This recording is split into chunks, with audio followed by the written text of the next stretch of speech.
عزیزانی کرامی، اللہ پاک اگر توفیق دے بندہ عمرہ کرنے کے لیے جب جائے تو عمرہ کے جو آداب ہیں ان آداب کو ملحوظ خاطر رکھ کر آداب کے لحاظ رکھتے ہوئے اور اس سے پہلے یہ چند چیزیں جو نا لازمی کر لے. چونکہ عمرہ نام ہے ارادہ کرنے کا، کیونکہ عمرہ کا لفظی معنی بھی ارادہ کرنا ہے، تو انسان کو سب سے پہلے اپنے نیت خالص کرنی چاہیے. نیت ارادہ جو ہے نا یہ صحیح کرنا چاہیے. یاد رکھیں سب سے پہلے انسان نیت ٹھیک کر لے. اکثر مسلمان یہاں سے جاتے ہیں، زیادہ تر مسلمان اللہ والے بھی موجود ہیں، لیکن ان کی کیا پوزیشن ہوتی ہے کہ اللہ پاک نے مال اسباب دے دیا تو جب عمرہ کرنے کے لیے گئے بس سیر اور تفریح سمجھتے ہوئے یہاں سے چلے. نیت خالصتاً عمرہ کی اللہ کی رضا کریں اور حرمین شریفین کی زیارت کے لیے انسان یہ نیت کر کے عمرہ کے لیے جائے.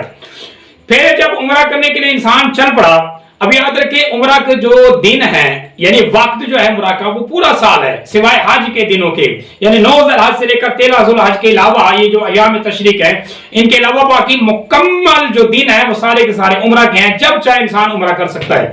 ہاں ماہ رمضان میں اگر عمرہ کرے گا تو اس کا اجر زیادہ ہے، کیونکہ حضور صلی اللہ علیہ وسلم نے فرمایا عمرہ کا جو ماہ رمضان میں کیا گیا اجر حج کے برابر اللہ پاک عطا فرماتا ہے. باقی دنوں میں عمرہ کا اجر عمرے کے برابر ہی ملتا ہے.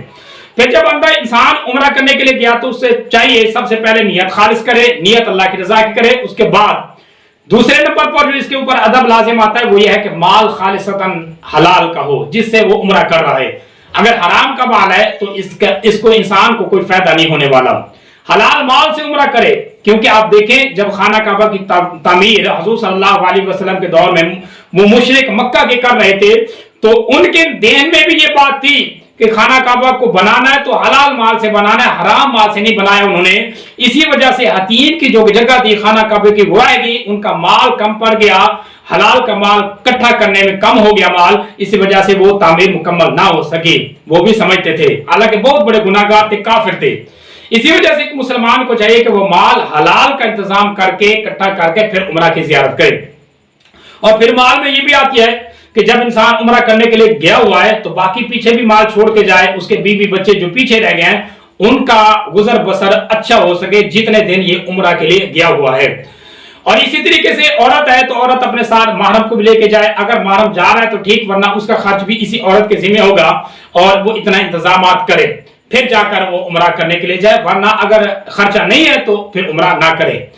اور اسی طریقے سے اس کے بعد ایک انسان کے اوپر ادب لازم آتا ہے، وہ تیسرا یہ ہے کہ انسان کیا کرے، توبہ استغفار کر لے. عمرہ پر جانے سے پہلے توبہ استغفار کرے، اپنے گناہوں کی معافی اور اپنے گناہوں کی گریہ زاری اللہ پاک سے کر لے، کیونکہ یہ بہت بڑا اللہ پاک اجر دینے والا ہے. اس کو بہت بڑی توفیق ہے مالک کائنات کی یہ جو کر رہا ہے عمرہ.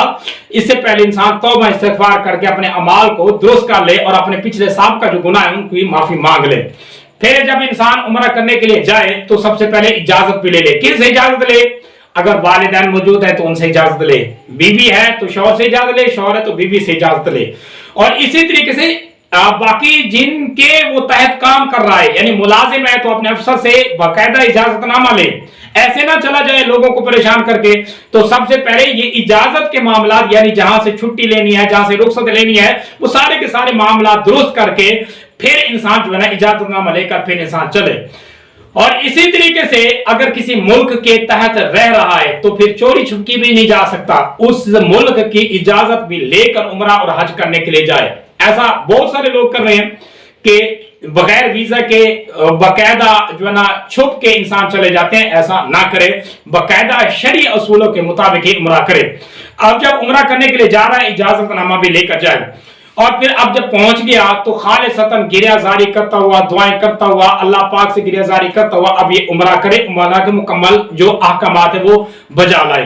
اس کے بعد اب انسان کے اوپر لازم یہ ہے، یہ دیکھو اکثر سننے میں یہ بات آئی ہے کہ یہاں سے مسلمان عمرہ کرنے کے لیے جاتے ہیں وہاں نماز ہی نہیں ادا کرتے. یاد رکھیں جس مقصد کے لیے آپ گئے ہوئے ہیں وہ مقصد مکمل کریں. خانہ کعبہ کی زیارت کریں، اللہ کے گھر کے لیے گئے ہوئے ہیں، عمرہ کرنے کے لیے گئے ہوئے ہیں تو سب سے پہلے عبادات کو اپنے مقصد کے سامنے رکھیں. سونے کے لیے نہیں گئے ہوئے یا گپے شپے لگانے کے لیے بھی نہیں گئے، نہ سیر و تفریح کے لیے گئے ہوئے ہیں. تو نمازیں باقاعدگی کے ساتھ ادا کرتے رہیں، جماعت کے ساتھ مسجدوں کے اندر نمازیں ادا کریں.